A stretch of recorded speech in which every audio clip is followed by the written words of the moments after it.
Welcome. This is the how to play tutorial for the beginner version of the updated rules of the rulebook.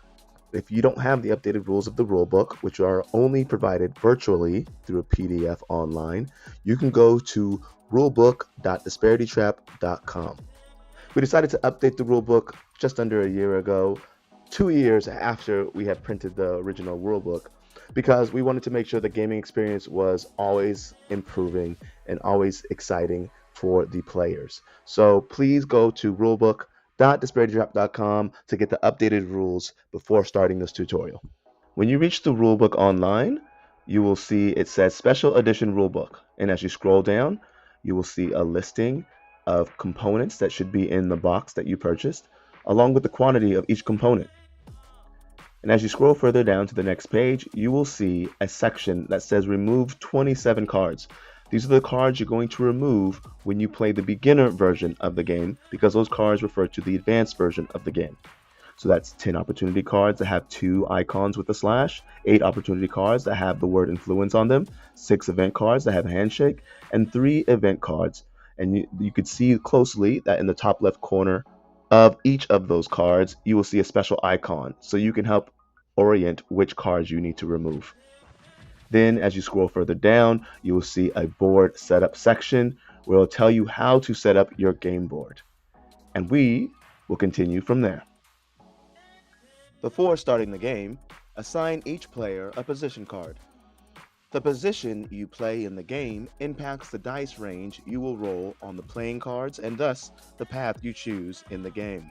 The systemically dominant position, SD, is the card with the arrows. The systemically non-dominant position, SND, is the blank card. Position cards can be assigned randomly by facing them down on the table and having each player select one, or by choosing a position you wish to play in the game. Split position cards as evenly as possible. With odd number players, we recommend playing with one more S&D position card than SD position card. Also, be sure to distribute 2 privilege tokens to all SD players to start, and 1 privilege token to all S&D players to start. To optimize the player experience, we recommend dealing the opportunity cards in the following order. First, give each player 1 card that either says Help Out, Learn a Skill, or Volunteer on it. Next, give each player at least 2 cards that say either OSU number 1, OSU number 2, OD number 1, or OD number 2. These letters can be found in the bottom left corner of opportunity cards.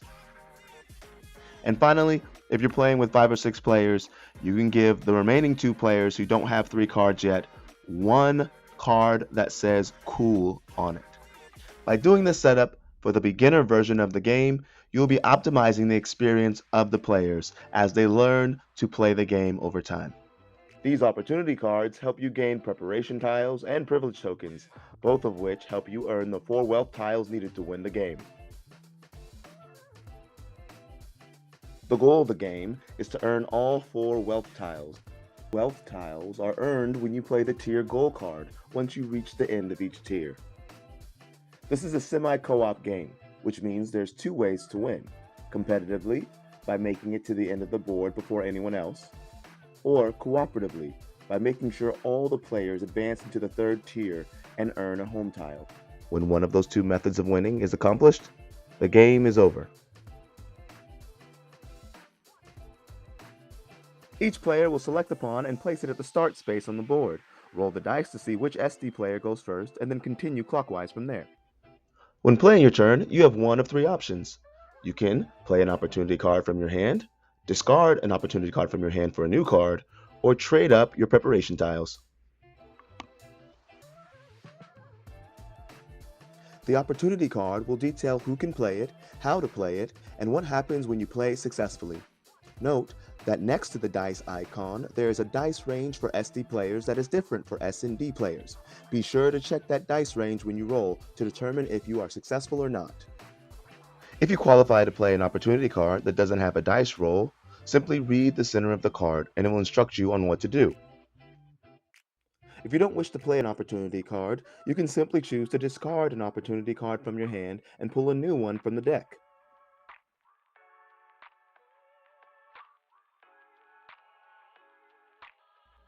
The third option you can play during your turn is trading preparation tiles. You earn your preparation tiles during the game when you play opportunity cards and event cards. If you have 2 skill tiles, you could trade them in for 1 degree tile. If you have 2 degree tiles, you could trade them in for 1 startup tile. If you have 1 startup tile, you could trade it in for a job wealth tile.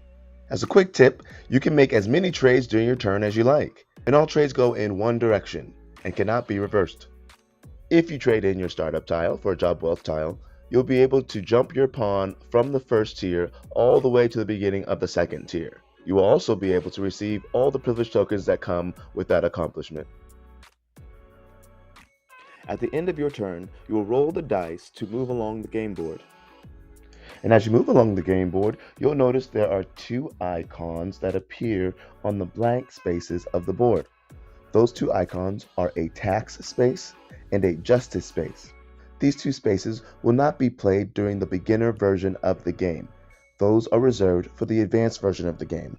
So please play all the blank, justice, and tax spaces as regular spaces, meaning they all are played the same. And when you land on them, you will play an event card, which gives you and other players advantages and disadvantages during the game. When you reach a new tier, you must stop at the beginning of that tier, regardless if you have more moves left on your dice roll, and then play the tier goal card to see if you will earn a wealth tile. But before you play the tier goal card, collect 1 privilege token per tile type you have.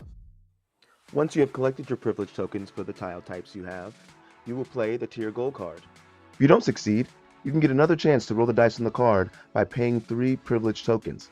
If you do not have 3 privilege tokens, another player in the game can pay 3 privilege tokens on your behalf, giving you another chance to roll the dice on the card. This goes for all cards, not just tier goal cards, but also event cards and opportunity cards. If you succeed, remain where you are on the board and receive the corresponding wealth tile. If your dice roll on the tier goal card is unsuccessful and there are no privilege tokens being played for a reroll, you will have to go back to the beginning of the previous tier. You can use the camera on your smartphone to scan the QR code on the playing cards to learn more about the statistics that impact your dice roll range in the game. To review these rules and others, you can go to rulebook.disparitytrap.com for an online version of the updated rulebook.